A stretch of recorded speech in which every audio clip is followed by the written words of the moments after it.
నమస్తే ఫ్రెండ్స్, నేను మీ Sravani. Welcome back to Sravani's kitchen. ఈరోజు మన ఈ వీడియోలో సమ్మర్ స్పెషల్గా ఒంటికి చలవ చేసే మరొక బెస్ట్ రెసిపీని మీతో షేర్ చేస్తున్నాను. జొన్న అంబలి. ఎండాకాలంలో ఇలా జొన్న అంబలి చేసుకుని తాగితే పొట్టకి హాయిగా ఉండడమే కాదు, నీరసాన్ని తగ్గించి సరిపడా శక్తినిస్తుంది. జొన్నలతో చేసే అంబలి కాబట్టి డయాబెటీస్ ఉన్నవారికైనా, బరువు తగ్గించుకోవాలనుకునే వారికైనా బెస్ట్ రెసిపీ అండి. పిల్లలు, పెద్దలు ఇలా ఏజ్ గ్రూప్ వారైనా హ్యాపీగా తాగే ఈ హెల్దీ జొన్నంబల్ని ఇంతకీ ఎలా చేయాలో ఇప్పుడు చూపిస్తాను రండి. ముందుగా జొన్నంబల్ని చేయడానికి జొన్న పిండిని తీసుకోండి. మీరు బయట దొరికే జొన్న పిండినైనా వాడొచ్చు, లేదా ఇంట్లోనైనా చేసుకోవచ్చు. ఇంట్లో చేయాలంటే ముందుగా జొన్నల్ని తీసుకొని ఒకసారి కడిగి తడి అనేది పూర్తిగా ఆరిపోయేంత వరకు ఎండబెట్టాలి. జొన్నలు పూర్తిగా ఎండిపోయాక మిల్లులో కానీ లేదా మిక్సీ బాగుంటే ఇంట్లోనైనా పిండి చేసుకోవచ్చు. ఇక్కడ నేను జొన్నంబల్ని చేయడానికి 1 కప్పు వరకు జొన్నల్ని మెత్తగా పిండిలా గ్రైండ్ చేసి తీసుకున్నాను. సో ఇలా గ్రైండ్ చేసిన ఈ జొన్న పిండిని ఒక అరకప్పు వరకు తీసుకోండి. టేబుల్ స్పూన్ కొలతతో అయితే ఒక 3 టేబుల్ స్పూన్ల జొన్న పిండి తీసుకుంటే సరిపోతుంది. ఇప్పుడు ఈ అరకప్పు జొన్న పిండిని ఇంకొక గిన్నెలోకి తీసుకొని ఇందులోనే 1 కప్పు నీళ్ళను తీసుకొని బాగా కలపండి. ఇలా పిండి ముద్దలు లేకుండా చక్కగా కలిపాక ఇప్పుడు ఈ పిండిని 8 నుండి 10 గంటల సేపు నానబెట్టాలి. అంటే రాత్రంతా నానబెట్టాలి. మర్నాడు ఉదయం మనం జొన్న అంబలిని చేసుకోవచ్చు.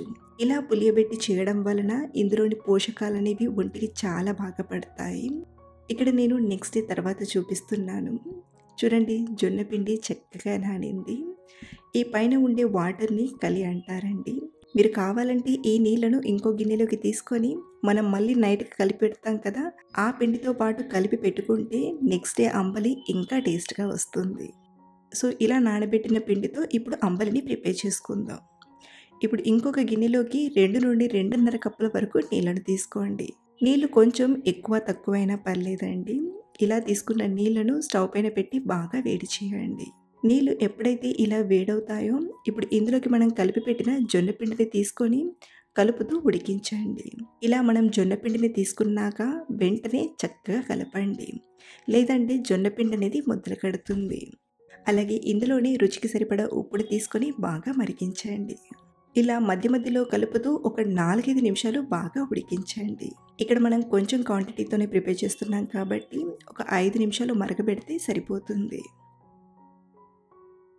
4-5 నిమిషాలు ఇలా మరిగించాక చూస్తే చూడండి, మనకు జొన్న అంబలి అనేది తయారైపోయింది.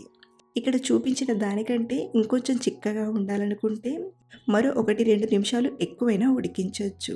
కానీ ఈ అంబలి ఎలా అయితే చల్లారుతుందో అలా కొంచెం గట్టిపడుతుంది కాబట్టి ఈ టైంలోనే స్టవ్ ఆఫ్ చేసేస్తున్నాను. సో ఇలా చేసిన అంబలిని ఇలాగే తాగేయచ్చు. ఇక్కడ మనం పిండిని పులియబెట్టి చేసాం కాబట్టి కాస్త పుల్లగా చాలా రుచిగా ఉంటుంది. పసిపిల్లలకు కూడా మనం ఈ అంబలిని తాగించవచ్చు. అయితే ఈ అంబలిని మరోలో కూడా ప్రిపేర్ చేసుకుంటారండి. మీరు కావాలంటే ప్లెయిన్గా ఇలాగే తాగేయచ్చు, లేదా పెరుగు కలిపైనా తీసుకోవచ్చు. ఈరోజు నేను పెరుగు కలిపి తీసుకుంటున్నాను.